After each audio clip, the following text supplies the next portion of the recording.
dari hewani terestrial ke hewani akuatik. Nah, untuk mengantisipasi atau untuk memenuhi eh, proyeksi tersebut, ada beberapa hal dari aquaculture yang bisa atau komponen dari aquaculture yang bisa menjadi eh, sumber atau menjadi komponen untuk peningkatan produksi aquaculture. Yang pertama adalah dari genetik itu sendiri, yang kedua dari nutrisi, baik nutrisi dari pakannya maupun dari pakan alami maupun pakan buatan, serta lingkungan. Lingkungan dalam hal ini termasuk kualitas air, juga termasuk di dalamnya adalah sistem budidaya, dan juga di dalamnya adalah kesehatan ikan, karena di dalam lingkungan terdapat patogen dan atau juga penyakit ikan.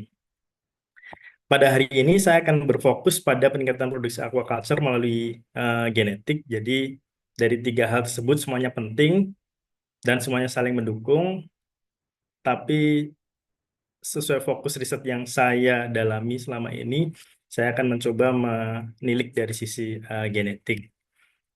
Jadi perkembangan perbaikan genetik itu eh, sangat sudah sangat lama ya. Jadi genetik orang itu berpikir sesuatu hal yang rumit, level gen, level genomik dan segala macam. Akan tetapi perbaikan genetik itu sebenarnya dimulai dari adanya seleksi alam, jadi natural selection. Jadi alam yang menentukan mana hewan yang bisa bertahan dalam dalam lingkungan. Jadi kalau kita dulu pernah melihat ada gambar jerapah yang lehernya panjang dan pendek, yang lehernya panjang bisa meraih tanaman, nah itulah seleksi alam. Nah, itu juga perbaikan genetik, tapi alam yang menentukan. Kedua, adanya domestikasi. Jadi setelah setelah seleksi alam ada domestikasi, yaitu manusia berusaha untuk mendomestikasi atau menjinakkan hewan agar bisa dipelihara. Nah, dalam proses penjinakan tersebut terjadi juga perubahan genetik atau perbaikan genetik. Dan yang selanjutnya adalah seleksi buatan. Nah, seleksi buatan ini sebenarnya juga seleksi alam, tapi manusia mengintervensi menentukan mana yang terbaik, yang menurut menurut dari sisi perspektif manusia, mana yang terbaik yang bisa menjadi yang bisa mengakomodasi ke kepentingan manusia. Dan juga selanjutnya adalah informasi genomik. Jadi genomik itu adalah melakukan black box. Jadi semuanya sekarang unraveling genomic information dari mulai sisi bagaimana genomik itu digunakan untuk mempush akurasi dari seleksi, genomik digunakan untuk melihat gen-gen apa yang kemungkinan bertanggung jawab terhadap trait tertentu. Terus yang selanjutnya adalah perkembangan selanjutnya adalah rekayasa genetik baik dari transgenik, genome editing maupun CRISPR-Cas. Pada hari ini saya akan mencoba lebih sedikit eh, spesifik lagi mengenai seleksi buatan, artificial selection. Jadi program apa atau teknologi yang saya sampaikan atau saya sharing hari ini itu sebenarnya teknologi yang eh, hal yang sederhana. Jadi bukan hal yang suatu yang rumit, tidak harus banyak berkutat dengan gen, tapi eh, kalau melihat tren dunia sekarang ini, eh, produksi aquaculture dihasilkan banyak dari seleksi buatan, jadi seleksi konvensional, tapi juga dengan dipush oleh informasi genomik yang dengan adanya informasi genomik itu akan lebih meningkatkan akurasi daripada seleksi buatan tersebut. Nah, ini sedikit prinsip perbaikan genetik melalui seleksi. Jadi kalau kita melihat ikan berat, saya mulai dari yang bagian paling bawah. Jadi fenotip berat, panjang maupun filet itu adalah fenotip. Nah, fenotip itu terbentuk dari genotip dan juga non genotip. Genotip dalam artian dalam hari ini adalah lingkungan, termasuk nutrisi, pakan tadi, kualitas air, sistem budaya dan segala macam. Nah, prinsipnya bahwa genotip atau potensi gen itu bisa diwariskan antar generasi, tetapi untuk lingkungan, nutrisi, kualitas air itu juga mendukung peningkatan produksi, tetapi tidak bisa diwariskan antar generasi. Nah, kalau kita melihat diagram di bawah ini, eh, jadi P itu fenotipik, itu adalah gabungan dari genotip dan environment. Jadi bisa kita buat modelnya bagaimana kita menilik bahwa potensi genetik yang dimiliki oleh hewan tersebut yang bisa diwariskan antar generasi. Jadi model yang dibuat ini menggunakan model regresi linear sederhana. Tapi nanti mungkin akan ada tambahan juga di dalam regresi tidak hanya meregresikan, tetapi kita juga harus mempertimbangkan hubungan antara hewan-hewan yang kita seleksi. Jadi misalnya nanti akan coba saya jelaskan lebih detail bagaimana praktis daripada seleksi ini. Nah, jadi ini adalah ini slide saya dapatkan dari teman saya kemarin juga baru ada presentasi. Jadi induk unggul yang dihasilkan dari seleksi ini sudah banyak sekali di Indonesia. Ini yang saya tilik di sini adalah tentang ikan nila. Jadi ada kurang lebih ada 18 ikan nila yang sudah dihasilkan oleh Indonesia melalui eh, pemuliaan atau selective breeding. Salah satu yang kami kerjakan yaitu di nomor 7 itu BES, Bogor Enhanced Strain Tilapia. Kita juga menghasilkan ikan nila waktu itu dengan pemuliaan, tetapi masih belum menggunakan pemulihan presisi, jadi hanya sekedar seleksi famili dengan hanya tadi memperhatikan, tadi coba saya buka kembali fenotipnya. Jadi kita memilih hanya berdasarkan fenotip, yang seharusnya kita memilih berdasarkan genotip.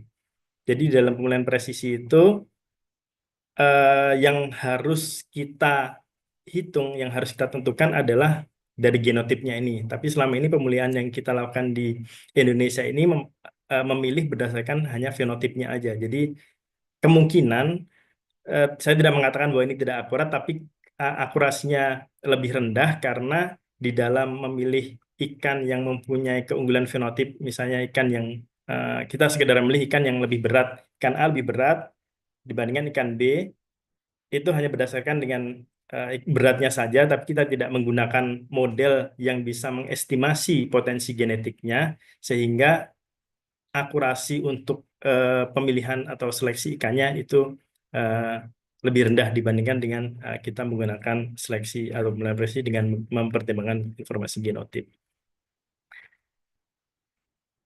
Ini yang tadi coba saya jelaskan. Jadi program seleksi sebelumnya hanya mempertimbangkan fenotip. Jadi kalau kita lihat di sini, jadi kita memilih hanya berdasarkan P, tetapi dalam P itu ada G dan E-nya. Nah, untuk program seleksi presisi ini kita hanya mempertimbangkan bagian G-nya.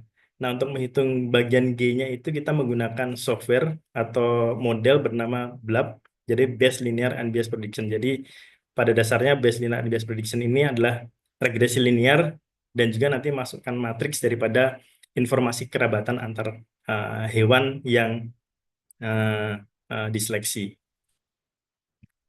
Nah, bagaimana teknik perbaikan genetik dengan seleksi? Jadi ini sudah jamak dilakukan atau sudah umum dilakukan. Jadi saya di sini mengambil contoh kegiatan selective breeding yang saya lakukan di project PhD saya lakukan di Indonesia dan Malaysia.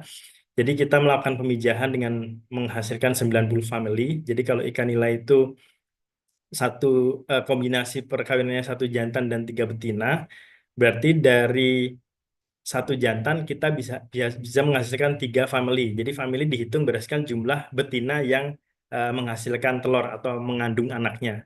Jadi kita mencoba memijahkan kurang lebih 30 ekor jantan dan 90 ekor betina. Jadi kita menghasilkan kurang lebih 90 family. Jadi fasilitasnya akan sangat banyak karena kita membutuhkan hapa-hapa. Selain itu kita juga selanjutnya setelah kita memijahkan, kita juga menginkubasi telur. Jadi untuk inkubasi telur kita ada fasilitas untuk melakukan inkubasi, tidak terlalu besar tapi membutuhkan 90. Jadi semua family itu kita pelihara. Jadi kita tahu ikan ini tuh induknya bapaknya siapa dan ibunya siapa. Jadi kita pelihara sampai nanti akhirnya kita bisa lakukan penadaan individual. Jadi untuk program pemulihan ini kita ikan yang menjadi kandidat seleksi itu kita tandain satu persatu dengan teknologi dengan namanya teknologi PIT tag. Jadi kita tandain satu persatu, kita masukkan microchip. Yang microchip itu mengandung informasi nomor ikan. Jadi nomor ikan 1 sampai dengan 90 dengan tujuan nantinya ikan-ikan yang kita dapatkan ini kita tahu, oh misalnya ternyata ikan nomor 88 ini ikan yang paling superior. Nah, ikan nomor 88 itu yang kita jadikan induk untuk dipijahkan untuk menghasilkan generasi selanjutnya. Jadi seperti itu. Jadi setelah kita lakukan pemijahan, kita hasilkan 90 family, kita pelihara bersama sampai dengan menetas, sampai dengan ukuran siap tagging 10 sampai 15 gram. Kemudian kita masukkan microchip untuk menandai ikan-ikan tersebut. Nah, selanjutnya dari 20 ekor per family kita lakukan uji pertumbuhan. Nah, uji pertumbuhan yang saya lakukan kemarin adalah untuk gift tilapia. Saya melakukan uji pertumbuhan di kolam yang dilengkapi aerator. Kolam yang dilengkapi aerator ini otomatis kondisinya sangat nyaman karena tidak ada fluktuasi oksigen. Sedangkan yang kedua adalah kita taruh di kolam yang tidak dilengkapi aerator. Jadi terjadi fluktuasi oksigen terlarut 2 sampai dengan 7 ppt. Terus yang kedua, kita eh, menggunakan ikan yang kita dapatkan dari Sukamandi, dari Kementerian Kelautan Perikanan.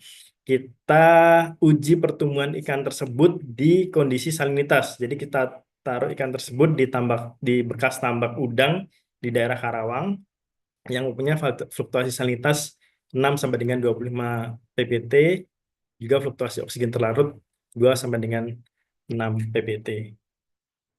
Nah, selanjutnya kita coba menghitung potensi. Jadi heritabilitas adalah persentase keunggulan genetik yang dapat diwariskan ke generasi selanjutnya. Jadi ini merupakan angka yang sangat bagus, maksudnya dalam dalam kisaran yang bagus karena kita lihat bahwa persentase keunggulan genetik yang diwariskan ke generasi selanjutnya untuk di Sukamandi tilapia di lingkungan yang bersama udang itu 29%, sedangkan yang tanpa udang 34%. Untuk gift tilapia yang kita pelihara di lingkungan dengan aerasi itu 29%, sedangkan untuk gift tilapia yang kita pelihara di kolam tanpa aerasi ini eh, eh, heritabilitasnya lebih rendah 25% dibandingkan 29%. Ini menandakan bahwa ikan-ikan yang kita uji pertumbuhannya di lingkungan real budidaya tersebut potensi genetik untuk mewariskan pertumbuhan yang lebih baik untuk generasi selanjutnya itu moderat. Jadi 20 sampai 30% itu kita hitung moderat dan kemungkinan akan bisa diwariskan ke generasi selanjutnya. Jadi generasi selanjutnya akan mempunyai pertumbuhan yang lebih baik daripada generasi sebelumnya. Nah, ini saya coba untuk bagaimana sih menghitung keunggulan genetik. Jadi tadi yang saya sedikit sedikit singgung bahwa kalau misalnya kita menghitung keunggulan genetik, ini saya highlight kuning. Jadi misalnya Y ini adalah berat ikan 400. Jadi misalnya rata-rata populasinya adalah kurang lebih misalnya 200.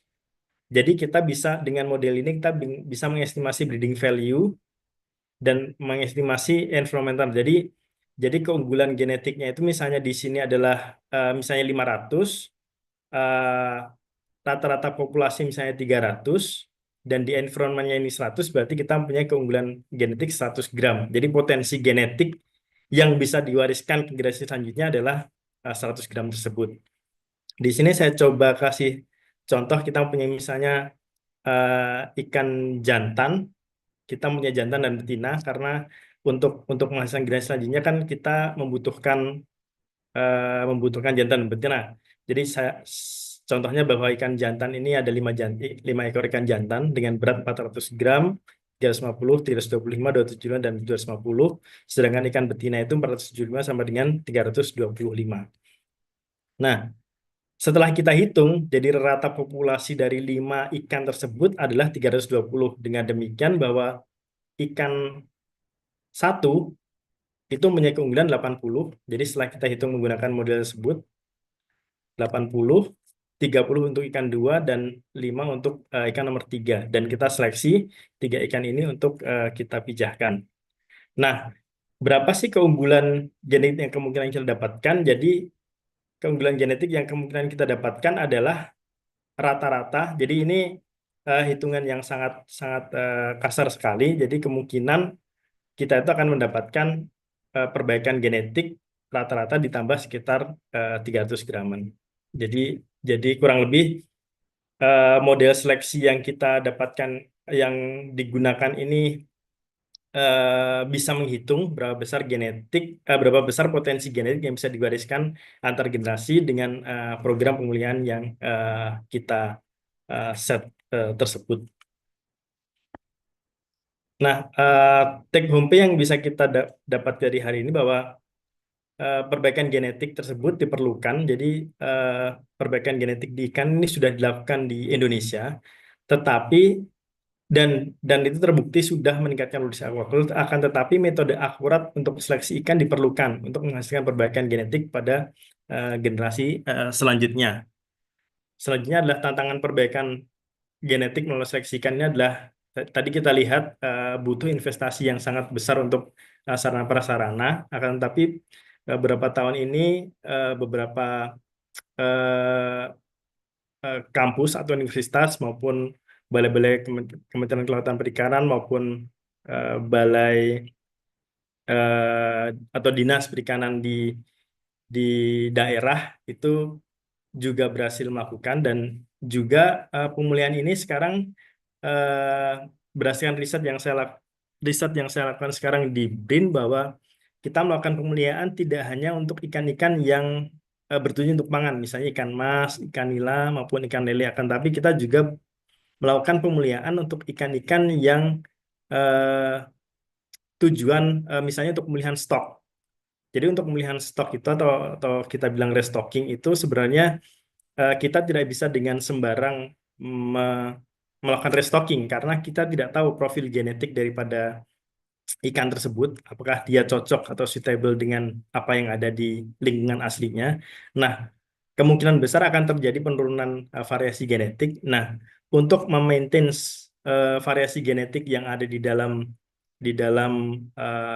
memaintain variasi genetik dari ikan-ikan yang kita budidaya di hatchery tersebut, kita juga bisa lakukan pemuliaan. Jadi sehingga variasi genetiknya mungkin tidak terlalu jauh dengan yang ada di alam, sehingga ikan-ikan yang kita restocking itu tidak menurunkan variasi genetik terlalu banyak di alam. Nah, itu juga jadi sekarang tidak hanya untuk pangan karena pangan sudah kemungkinan sudah meskipun banyak dan sudah banyak dilakukan akan tapi untuk yang non pangan ini adalah kita perlu karena kita membutuhkannya untuk melihat profil genetik sehingga kegiatan restocking itu bisa benar-benar efektif dan efisien. Ini hal-hal yang baru kemarin saya coba ulik, saya coba explore, dan ke depan saya akan mencoba model untuk melihat misalnya di ikan beta yang ada di Kalimantan, kita mencoba melakukan domestikasi ikan beta, apakah akan terjadi penurunan genetik. Jadi kita cek keragaman genetik dari populasi ikan beta yang kita ambil dari alam, terus kita domestikasi di hatchery. Kemudian kita bandingkan dengan yang di alam. Apabila terlalu jauh, maka akan kita coba dengan melakukan pemulihan. Jadi prinsip pemulihan ini adalah untuk memperlebar variasi genetik. Nah, apabila variasi genetiknya sudah tidak terlalu jauh atau mungkin mungkin kalau memang variasi genetiknya tidak bisa kita paksakan untuk diperbaiki, mungkin kita perlu introduksi dari populasi dari Sumatera, misalnya seperti itu. Nah, untuk introduksi di lingkungan aslinya. Nah, hal-hal itu eh, sekarang sedang eh, kami susun untuk dikerjakan. Mungkin ada juga misalnya Jawa Timur punya ikan-ikan lokal yang perlu juga untuk diperhatikan atau mungkin eh, adik-adik dari Fakultas Ketahanan Pangan ini juga bisa berkontribusi baik di kegiatan kami yang ada di BRIN, baik untuk kegiatan-kegiatan yang pemulihan di pangan maupun kegiatan yang ada bertujuan untuk di pangan. Nah, ini kemarin ada titipan pesan dari Mas Mas Agung. Mas Agung ada ya? Mana ya Mas Agung ya? Halo Mas Agung.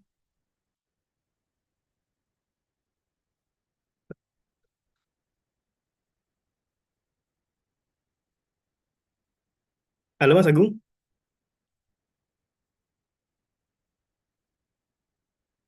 Halo Mas Agung.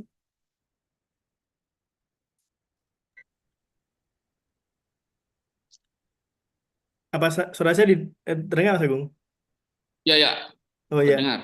Ini kemarin ada Sorry, titipan dari Mas Agung, Mas Agung. Mungkin ini ya maksudnya oleh-oleh dari Belanda ya, Mas Agung. Apa gimana ya?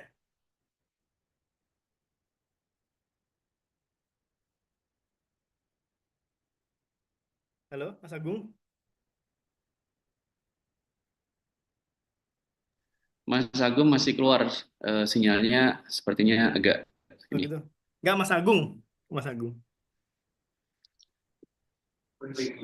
Iya, Mas Agung keluar, Mas. Ininya kelempar. Oh ya, enggak, kemarin Mas Agung yang minta sedikit informasi dari Belanda apa gitu. Yang kemarin. Ya, boleh, boleh.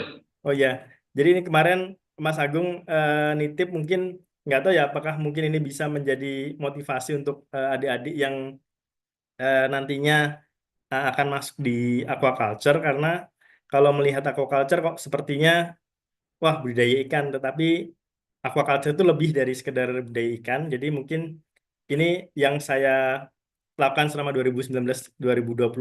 Jadi saya PhD di Wageningen. Ini sedikit saya sampaikan overview tentang Wageningen. Jadi di sebelah kiri ini kampus Wageningen tempat saya kemarin sekolah.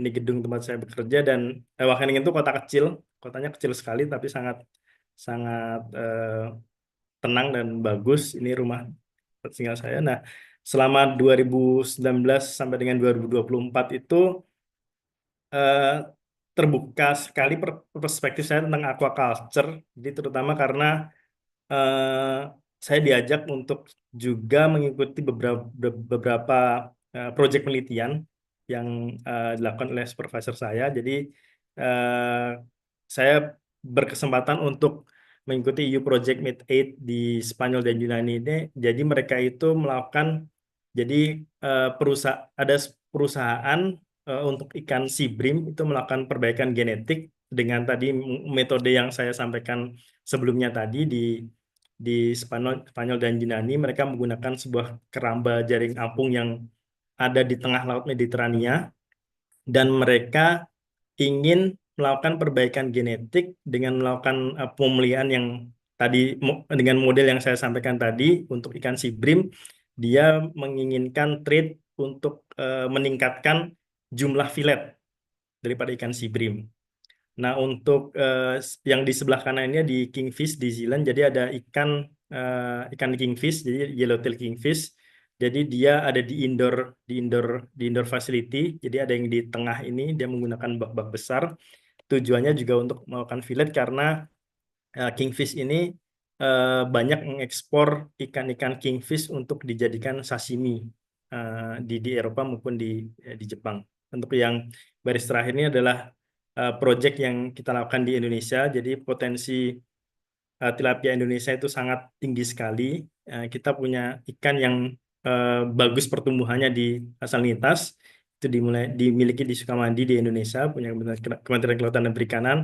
Nah, kemarin itu kita mendapatkan suntikan dana dari pemerintah dari Wageningen melalui Kupon Foundation untuk meningkatkan eh, melakukan perbaikan genetik untuk ikan nila yang bisa tumbuh cepat di lingkungan bersalinitas. Nah, selain itu tidak hanya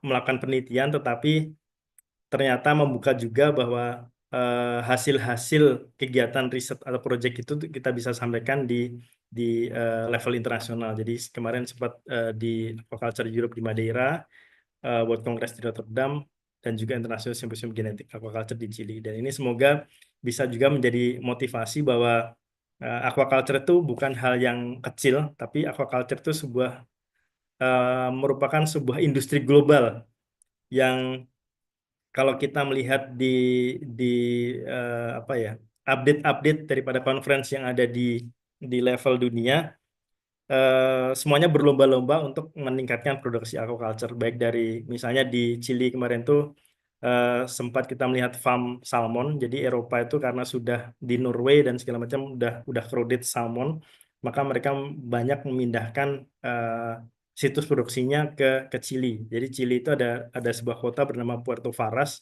Itu sumber ekonomi utamanya adalah farm salmon.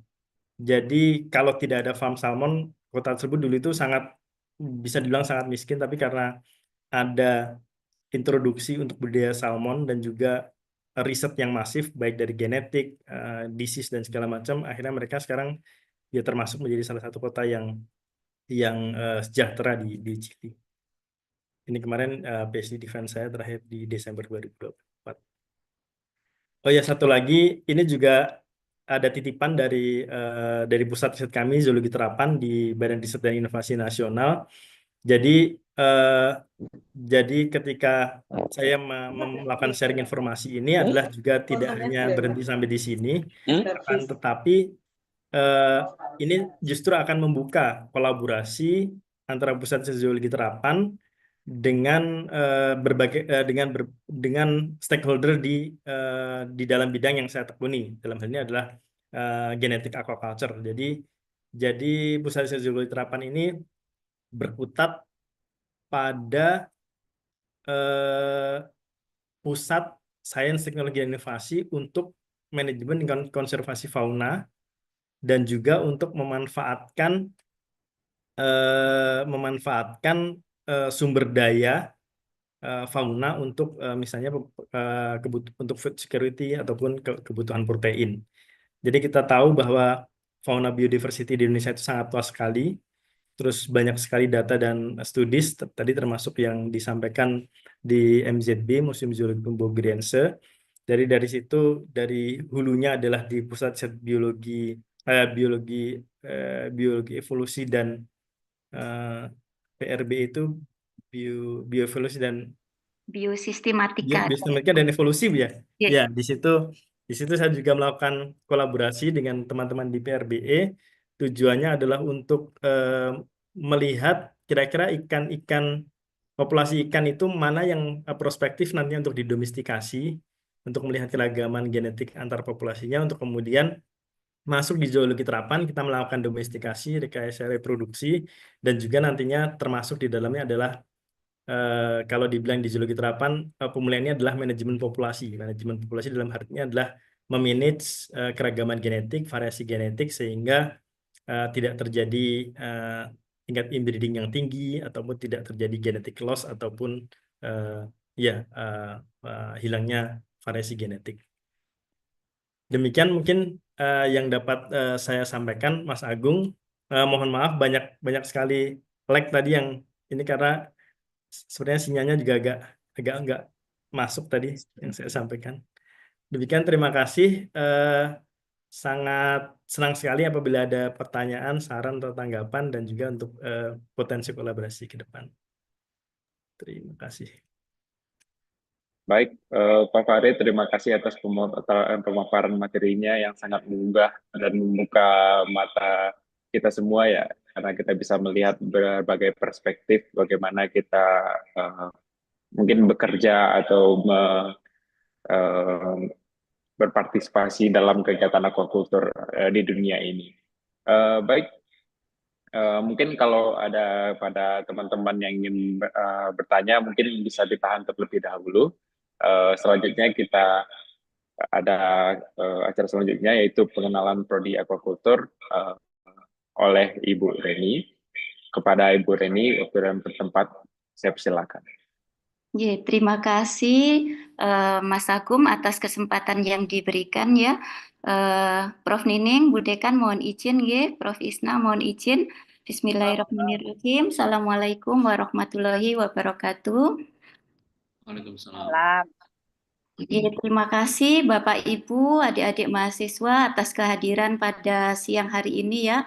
Mungkin yang rutin mengikuti Aquaculture Fest ini semoga tidak bosan begitu ya dengan apa yang kami sampaikan ya. Ke depan kami masih akan terus menyampaikan materi-materi menarik seputar aquaculture ya. Semoga kita masih bisa terus bersama-sama dan nanti terhubung dalam satu jalinan kolaborasi bersama. Bapak Ibu, pepatah lama ya, tak kenal maka tak sayang. Saya mohon izin untuk memperkenalkan program studi kami yang baru ya. Tadi sudah diperkenalkan oleh Bu Dekan juga Bu WD 1 ya. Jadi kami program studi aquaculture ini merupakan salah satu dari program studi yang semuanya baru di Fakultas Ketahanan Pangan UNESA. Bapak Ibu juga adik-adik semua yang hadir di sini, kami mempunyai visi untuk mengembangkan satu program studi S1 Aquakultur yang tangguh, adaptif, inovatif, dan kolaboratif berbasis kewirausahaan berkelanjutan, rekayasa budidaya, dan potensi lokal dalam pemanfaatan sumber daya perairan secara berkelanjutan. Nah, untuk misi dari program studi kami, yang pertama kami menyelenggarakan pendidikan berbasis riset kewirausahaan berkelanjutan dan potensi lokal di bidang aquakultur yang tangguh, adaptif, inovatif, dan kolaboratif. Yang kedua, menyelenggarakan penelitian yang inovatif berbasis kewirausahaan berkelanjutan dan potensi lokal di bidang aquakultur melalui kolaborasi global. Yang ketiga, menyelenggarakan program pengabdian kepada masyarakat dan menyebarluaskan inovasi berbasis kewirausahaan berkelanjutan dan potensi lokal di bidang aquakultur untuk pemberdayaan masyarakat dan mengatasi permasalahan yang dihadapi masyarakat. Dari program yang kami selenggarakan, program pendidikan yang kami selenggarakan, kami harapkan nanti para lulusan kami bisa bekerja sebagai penyuluh di bidang aquakultur, kemudian juga asisten peneliti di bidang aquakultur, wirausahawan aquakultur, juga teknisi atau laboran di bidang aquakultur, serta juga supervisor di bidang aquakultur, baik itu di perusahaan-perusahaan swasta maupun juga di instansi-instansi pemerintah. Nah, ini jadi sejalan dengan profil lulusan yang kami harapkan tadi, ada banyak sekali bidang-bidang kerja yang nanti bisa adik-adik mahasiswa peroleh, tekuni ketika lulus ya. Tadi juga di uraian Pak Farid, tadi sudah disampaikan bahwa ke depan bidang aquakultur ini memiliki prospek yang bagus begitu ya, karena untuk mendukung ketahanan pangan kita mengarah kepada aquakultur. Nah, bagaimana kalau adik-adik ingin menempuh jenjang karir yang lebih tinggi untuk studi lanjut setelah dari lulus S1, apakah terbuka? Tentu sangat terbuka ya, nanti adik-adik mahasiswa setelah lulus dari aquakultur bisa menempuh studi-studi di dalam maupun di luar negeri ya. Sekarang banyak sekali beasiswa, misalnya dari beasiswa LPDP ataupun dari beraneka ragam beasiswa yang ditawarkan oleh universitas-universitas yang bisa kita tuju. Nah, kemudian untuk pendidikan kami rancang mahasiswa bisa lulus 8 semester. Tentu saja sangat terbuka peluang adik-adik mahasiswa bisa lulus 7 semester ya, lebih cepat kalau memang adik-adik punya semangat, punya keinginan yang giat, akan kami fasilitasi untuk itu. Untuk kurikulum kami susun berdasarkan outcome based education.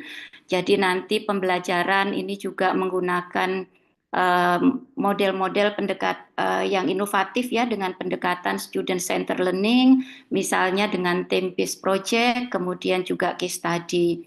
Adik-adik mahasiswa nanti akan memperoleh perkuliahan tidak hanya dari Bapak Ibu dosen kami, tetapi kami beri kesempatan untuk juga mengikuti perkuliahan tamu dan juga kuliah praktisi ya. Ini dari berbagai praktisi yang ada di dalam maupun luar negeri yang saat ini sudah mulai kami rintis untuk kerjasamanya.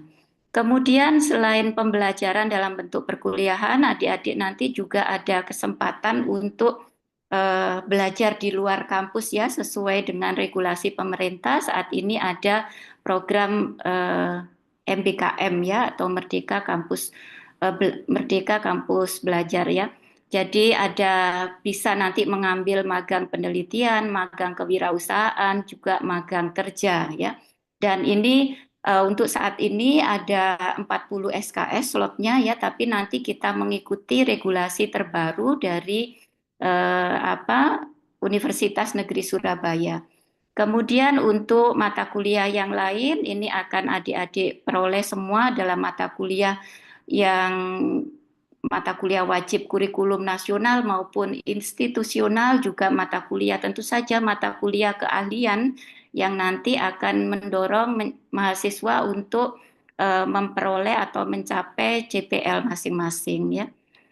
Kemudian minat kajian nanti yang bisa ditempuh di program studi aquaculture ini apa saja, ada reproduksi dan genetika organisme akuatik, kemudian nutrisi dan teknologi pakan ikan, kemudian lingkungan aquaculture, kesehatan organisme akuatik, serta juga teknologi produksi dan manajemen aquaculture.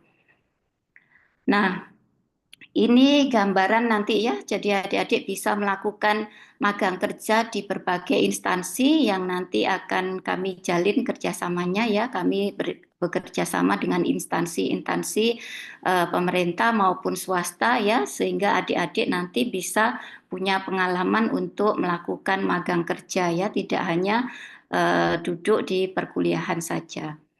Nah, kemudian terkait skripsi, ada program skripsi ya, tugas akhir, tetapi juga adik-adik punya kesempatan untuk bisa lulus S1 tanpa melalui skripsi ya. Ini di UNESA ada program konversi publikasi artikel ilmiah. Jadi misalkan nanti selama studi adik-adik ada pengalaman telah mempublikasikan artikel ilmiah, tentu saja ini kami dibimbing oleh Bapak Ibu dosen semua di jurnal nasional terakreditasi, terindeks Sinta 2 minimal ya, atau artikel terindeks Scopus. Adik-adik nanti bisa mengajukan konversi sehingga bisa lulus tanpa harus berskripsi. Dan dengan program ini biasanya adik-adik bisa lulus cepat, 7 semester bisa lulus ya. Atau bisa juga melalui rekognisi prestasi nasional ya. Jadi misalnya nanti adik-adik aktif ber-PKM, program kreativitas mahasiswa. Nah, nanti ini adik-adik bisa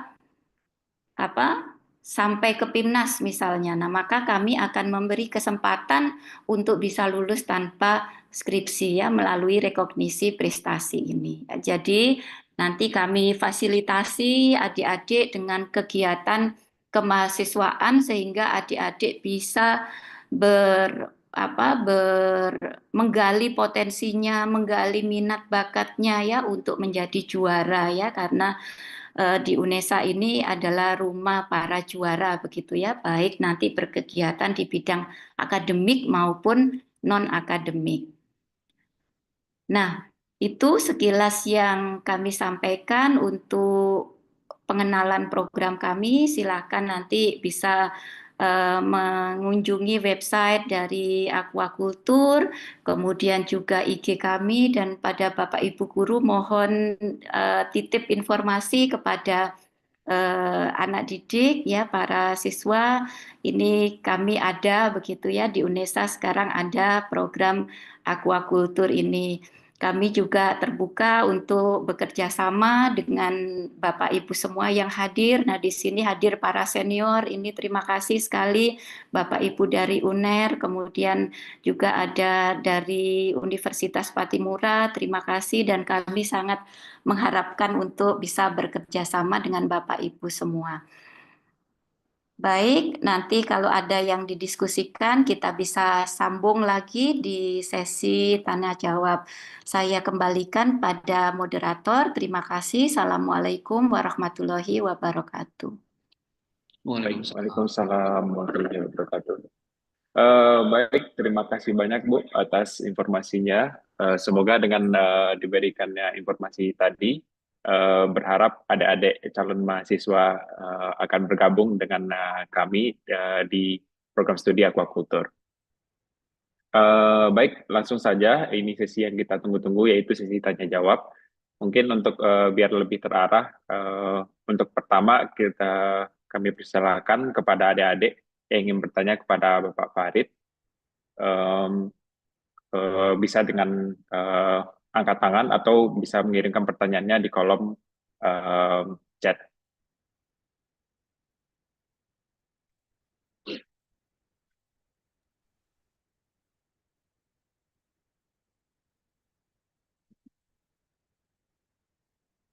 Kiranya ada adik-adik yang ingin tertarik untuk bertanya seputar aquaculture, aqua studi, ataupun tentang lebih mendalam tentang genetik ikan juga bisa diajukan kepada Bapak Fatih.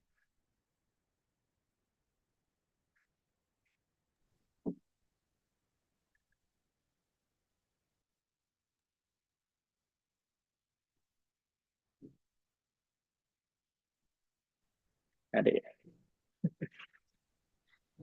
Bagi Bapak Ibu yang ingin bertanya juga, silakan, saya juga persilahkan. Mungkin adiknya malu-malu atau masih butuh pembukaan atau yang Saya bisa mendalui dulu dahulu. ya. Saya dulu ya. Ya, silakan Bu. Pak Agung. Halo. Ini Yuk, silakan internet Bu. saya tidak stabil.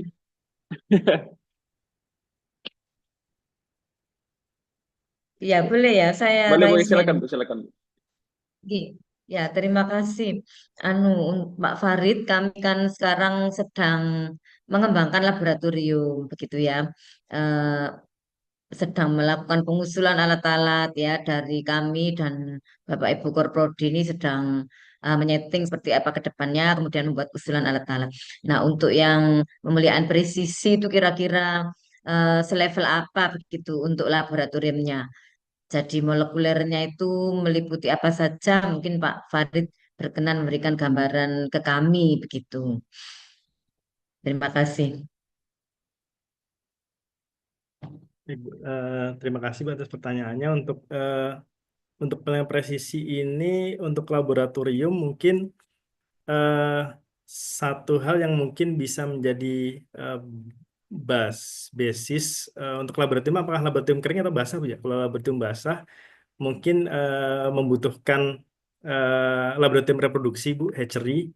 Jadi untuk mengembangkan teknik bagaimana, karena teknik memijahkan atau reproduksikan, karena bagaimanapun awal daripada pemulihan presisi ini kita harus melakukan pemijahan ikan. Jadi mungkin hatchery atau lab basah itu diperlukan untuk memberikan apa ya dasar dasar ilmu untuk melakukan pemijahan, untuk kemudian melakukan pemulihan. Untuk selanjutnya untuk bagian pemulihaannya memang membutuhkan kolam dan HPA, tapi untuk labnya mungkin bisa di start dengan mikroskop untuk pengamatan tadi misalnya embryogenesis dari hasil pemijahan, terus pengamatan larva segala macam untuk melihat perlakuan reproduksi atau pemijahan.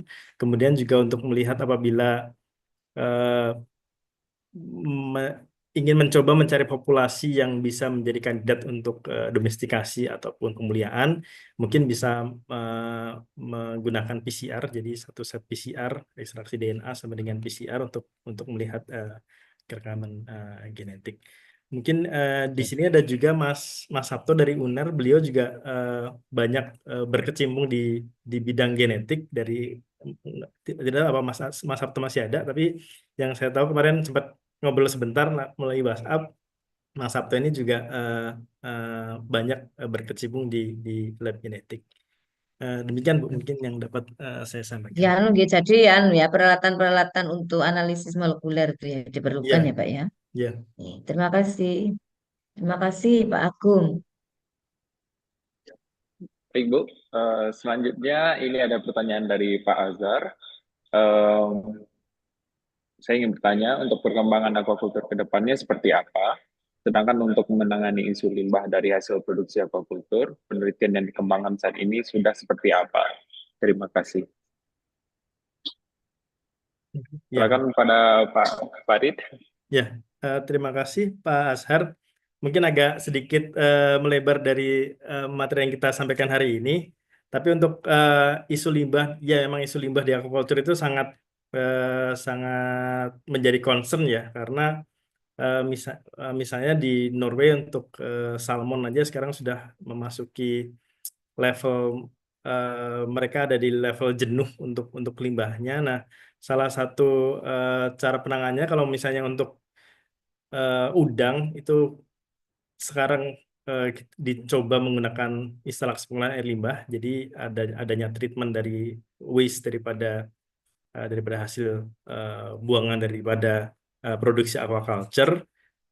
Dan juga ada beberapa hal yang sekarang juga sudah menjadi concern bahwa kalau dulu orang mengejar kepadatan tinggi, sekarang orang sudah mulai menurunkan densitas daripada produksi aquaculture. Itu salah satunya untuk menurunkan limbah.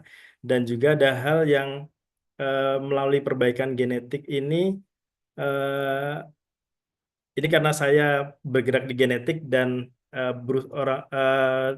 tren sekarang juga untuk mengurangi feed waste. Jadi kemarin salah satu trait yang saya explore adalah bagaimana kita menyeleksi ikan yang mempunyai konsistensi pertumbuhan. Ikan-ikan yang mempunyai konsistensi pertumbuhan itu diasumsikan mereka akan mempunyai feed waste yang lebih rendah. Jadi itu salah satu dari sisi genetik bagaimana sih menangani isu limbah dari hasil produksi aquaculture. Nanti mungkin akan coba saya explore karena memang saya tidak berkecimpung banyak di bidang isu limbah daripada hasil produksi aquaculture. Jadi mungkin nanti akan coba kita diskusikan lagi. Demikian dari saya, Mas Agung. Terima kasih. Baik, Pak Azhar, bagaimana, ada komentar atau sanggahan juga? Terima kasih atas jawabannya. Ini saya adalah juniornya dari Pak narasumber. Pak, ada komentar Pak atau cukup? Sudah cukup, terima kasih atas jawabannya. Baik, terima kasih Pak. Mungkin selanjutnya kepada Bapak Ibu yang ingin bertanya, persilakan. Kita masih ada banyak waktu.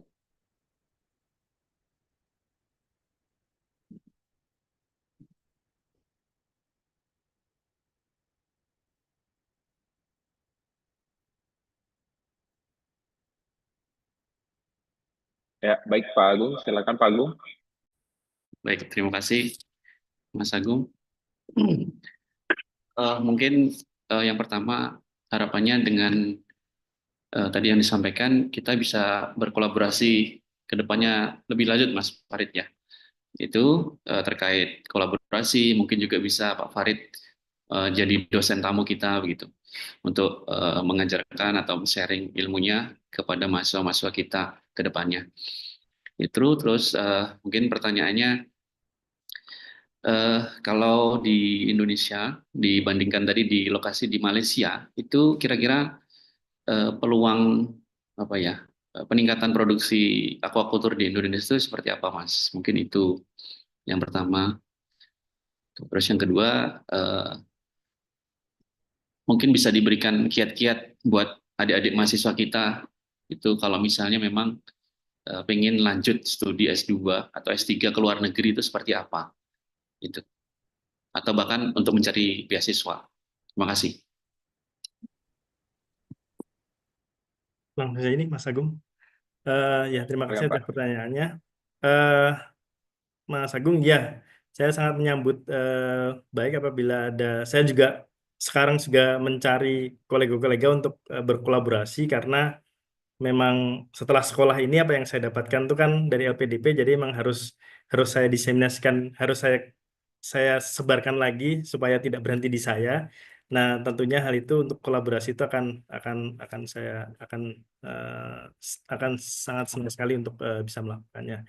Terus tadi untuk dan juga untuk nanti untuk mencoba untuk sharing informasi. Jadi memang saya itu tidak pernah ada pengalaman mengajar. Terakhir mengajar itu kemarin mengajar praktikum S2 pas lagi S3 di Wageningen. Tapi karena lebih banyak kuantitatif, lebih banyak statistik dan hitung-hitungan, jadi tidak banyak melakukan presentasi. Jadi mungkin dengan sharing informasi ini akan juga mengasah saya untuk bagaimana sih menyampaikan informasi sehingga dengan mudah akan bisa dicerna oleh teman-teman. Untuk kiat untuk bagaimana bisa studi lanjut ke luar negeri, jadi beberapa kesempatan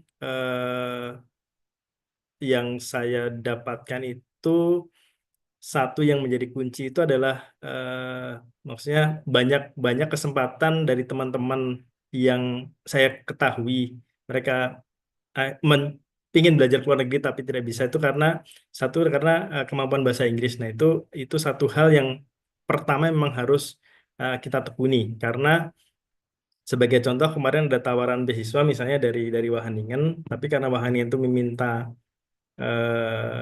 IELTS yang eh, sesuai dengan standar mereka 6,5 sama dengan LPDP, tetapi jadi tinggal tinggal karena untuk ekspertis ataupun keahlian dari reproduksi maupun genetika, saya kira teman-teman di Indonesia sudah sangat banyak sekali, akan tetapi karena kendala bahasa tersebut eh, banyak teman-teman yang gagal untuk mendapatkan biasa tersebut. Terus yang kedua, dengan adanya informasi atau sharing begini ini atau informasi tentang beasiswa dan segala macam itu sebaiknya diikuti karena dari situ biasanya banyak sekali informasi-informasi yang sebenarnya tidak ketahui karena sepertinya susah sekali untuk mendapatkan link untuk sekolah ke luar negeri, akan tapi kalau kita bisa mengetahui informasi misalnya ada kakak kelas atau teman atau saudara yang sudah pernah belajar, itu ada peluang untuk bisa menjalin atau untuk membuka peluang untuk belajar ke luar negeri karena dari situ biasanya terbuka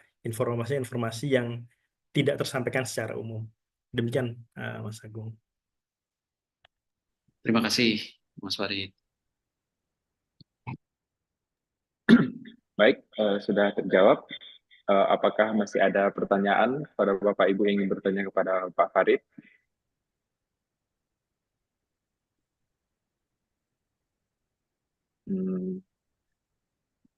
Karena tidak ada, mungkin kita lanjut saja kepada sesi yang selanjutnya, yaitu sesi tanya jawab kepada Ibu Reni tentang program studi aquaculture. Bagi adik-adik calon mahasiswa yang ingin bertanya, mungkin informasi lebih lanjut atau ada yang kurang jelas dari penyampaian Ibu Reni, silakan.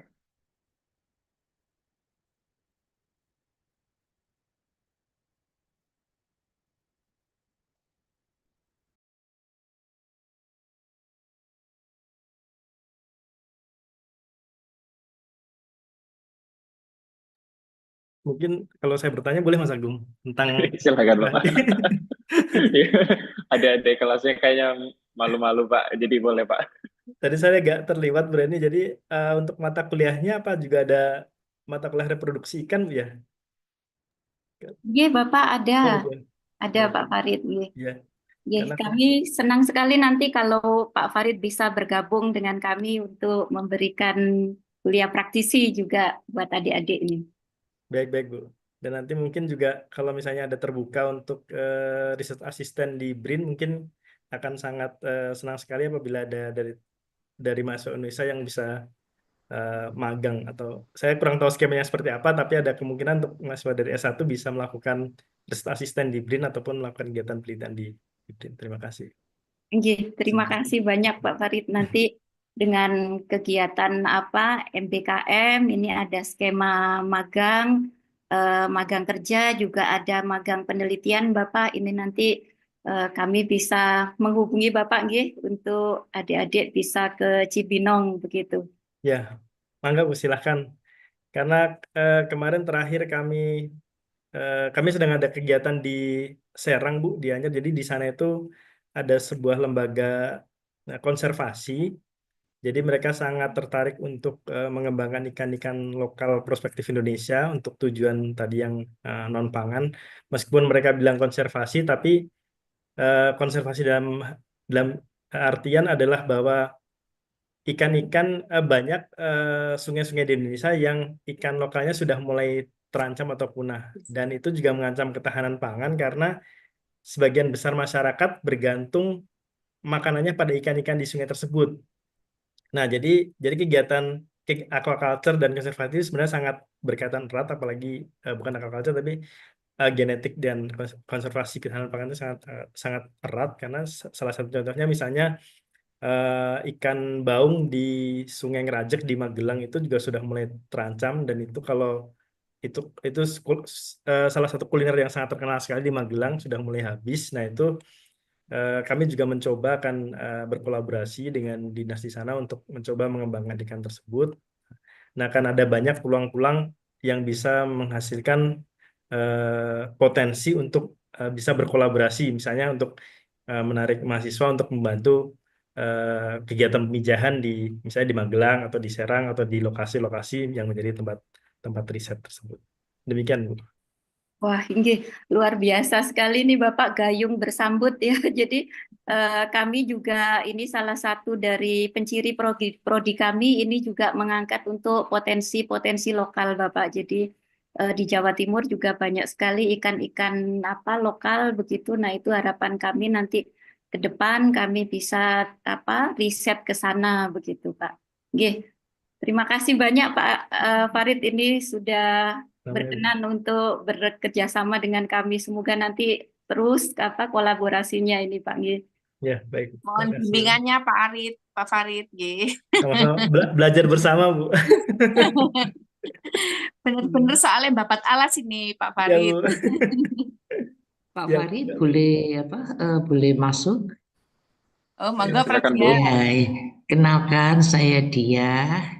Ya, latar belakang saya S1-nya itu peternakan Bapak.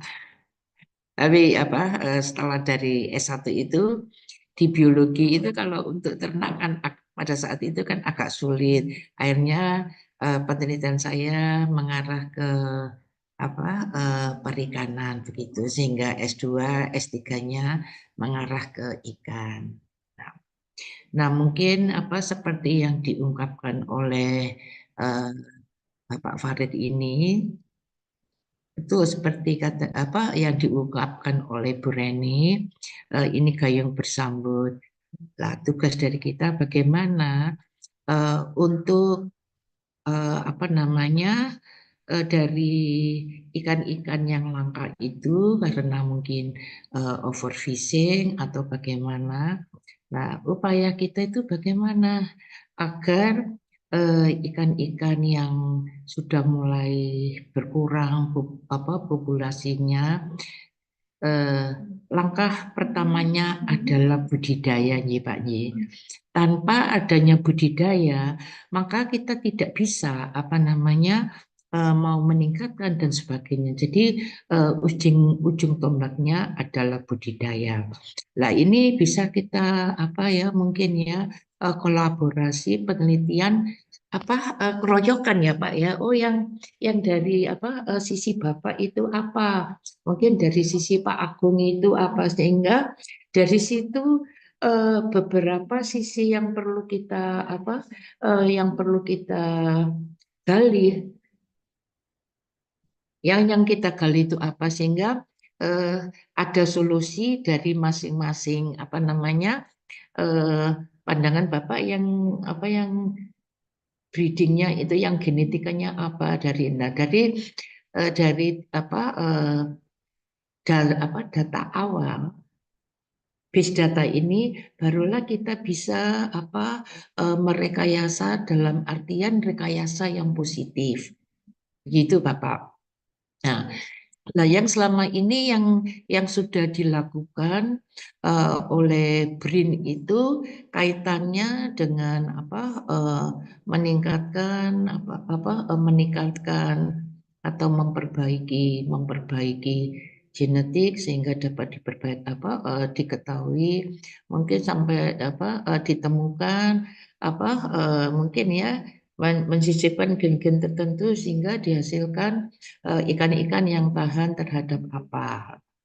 Nah, kebetulan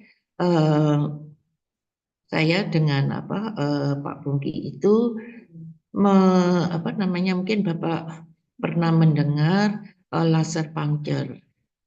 Nah, laser puncture itu merupakan suatu inducer untuk mengoptimalkan terutama itu reproduksinya lah. Dari itu nanti untuk meningkatkan, mungkin mempercepat pematangan gonad, atau nanti kemungkinan seperti yang Pak Agung itu yang untuk ikan koi. Nah, mungkin perlu adanya main-main ya dengan gen-gen mana yang bisa diekspresikan, mungkin menggunakan laser itu bisa gen-gen yang kaitannya dengan warna itu bisa ditingkatkan. Nah, kalau seperti itu, seperti halnya yang ikan koi, kalau bisa bangsa Indonesia bisa menentukan trigger-trigger tertentu yang tidak membahayakan, sifatnya itu sebagai biostimulator, alangkah baiknya seperti itu. Jadi perlu adanya rintisan-rintisan, terus kerjasama yang dasar dulu dari yang ini kira-kira apa yang bisa diketahui potensi dilihat dari bidang masing-masing expert seperti Bapak yang dari genetik, Pak Agung yang reproduksi dan sebagainya. Saya hanya menganukan saja. Soalnya hanya kurang 2 tahun 11 bulan Bapak sudah pensiun. Kebetulan aquaculture ini baru dirintis. Seandainya saya sudah pensiun, tapi tetap apa yang bisa saya adukan ini ya, terutama yang untuk yang ini ya, meningkat keragaman hayati, terus terutama untuk restocking ikan-ikan yang jumlahnya sudah mulai sedikit itu. Insya Allah saya ingin mengabdikan ini, walaupun sudah tidak jadi PNS, kan apa salahnya tetap memajukan aquaculture S1 begitu Pak. Terima kasih. Ya, langsung nih Mas Agung, Pak. Oh ya, Silakan, Pak. ya Bu. Terima kasih Bu. Ya sangat sangat menarik. Aquaculture memang potensinya sangat besar sekali. Tadi untuk pertama untuk mengenai ikan-ikan yang overfishing, apa yang harus kita lakukan. Jadi beberapa riset yang dulu saya pernah. Jadi memang sekarang udah ke BRIN, tapi dulu ketika di riset saya tidak pernah bergeser dari domestikasi dan pemuliaan. Jadi ketika di KKP itu kami banyak melakukan domestikasi ikan. Jadi domestikasi ikan tuh salah satu contohnya banyak sekali ikan-ikan, salah satunya ikan tor soro itu sudah mulai punah di sekitar sungai-sungai di Sumatera. Nah, kami mencoba untuk melakukan koleksi. Jadi kita mengambil induk dari populasi aslinya. Jadi dari populasi aslinya kita ambil beberapa induk untuk kemudian kita bawa ke instalasi di Bogor.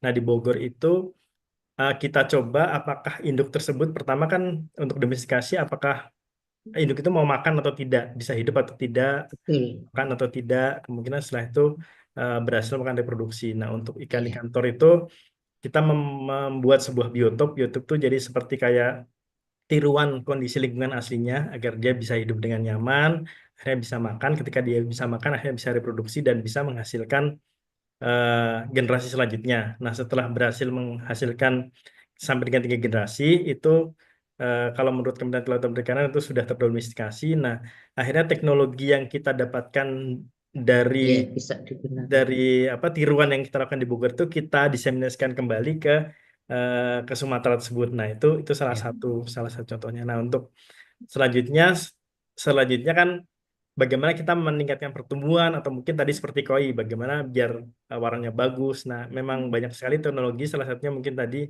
laser puncture. Saya juga belum banyak mengetahui tentang teknologi, tapi memang harus dicoba. Nah, makanya untuk UNESA ini kalau memang nantinya bisa mengembangkan lab reproduksi atau hatchery untuk ikan-ikan lokal, itu tadi akan sangat membantu, mungkin khususnya ikan-ikan lokal mungkin yang ada di Jawa Timur atau mungkin ada yang di regional Jawa Timur, Jawa Tengah, Jawa Barat, mungkin itu bisa juga untuk membantu tersebut, dan juga untuk eh, introduksi atau intervensi teknologi seperti tadi mungkin laser puncture. Karena untuk ikan koi sendiri yang saya kemarin juga mengikuti kolokvium atau seminar proposal Mas Agung, penelitian yang sangat menarik sekali. Jadi memang koi itu warna itu kan poligen Bu, ya. Jadi gen-gennya banyak sekali. Nah, itu memang yang harus kita eksplor lagi, bagaimana intervensi apa yang harus kita lakukan supaya bisa mendapatkan bagaimana menghasilkan koi yang menjadi champion seperti itu kan. Tujuan akhirnya apakah dari bentuk dari kombinasi warna ataukah dari bentuk, mungkin seperti itu. Jadi memang untuk research, karena tadi Bu, potensi aquaculture di Indonesia luas, ikan lokal kita sangat banyak sekali masalah memang harus keroyokan. Jadi tidak bisa satu institusi mengerjakan semuanya, tidak bisa karena kolaborasi itu sangat penting yang saya rasakan. Karena tanpa adanya kolaborasi, misalnya kalau kita ingin domestikasi dari ikan torsoro dari Sumatera, kalau kita tidak punya teman atau kolaborator dari Sumatera, susah juga kita untuk mendapatkan populasi. Mungkin juga di Jawa Timur kalau misalnya UNESA ini mempunyai bisa spesifik untuk melihat ikan-ikan lokal mana yang berpotensi dan ada di spotting problem-problem mana di seputar Jawa Timur yang mungkin sudah terjadi penurunan jumlah populasi ikan. Nah, untuk akhirnya kemudian didomestikasi, nah itu akan sangat membantu sekali. Nah, kami nanti mungkin akan mencoba membantu untuk berkolaborasi untuk mengintroduksi teknologi-teknologi yang sudah kita punya untuk mempush atau meningkatkan keberhasilan dari domestikasi tersebut. Mungkin seperti itu, Bu. Ya. Iya. Kebetulan Bapak di Umbulan itu kan memang pusat untuk domestikasi ikan-ikan lokal. Di Umbulan itu kebetulan semester yang lalu itu ada mahasiswa ini ya, UNESA magang di sana lah. Di sana sekarang itu sebagai pusat untuk domestikasi ikan-ikan lokal yang ada di Indonesia. Di Umbulan Jawa Timur itu, Bapak Pasuruan. Sepertinya juga ada kerjasama dengan BRIN juga untuk ikan-ikan lokal tertentu. Ya. Pusatnya ada di Umbulan itu. Iya, matur nuwun, sekedar informasi saja. Baik, Bu. Terima kasih informasi. Nanti kan coba saya cek lagi di Umbulan tersebut. Iya. Baik, Bapak Ibu, masih adakah yang ingin bertanya?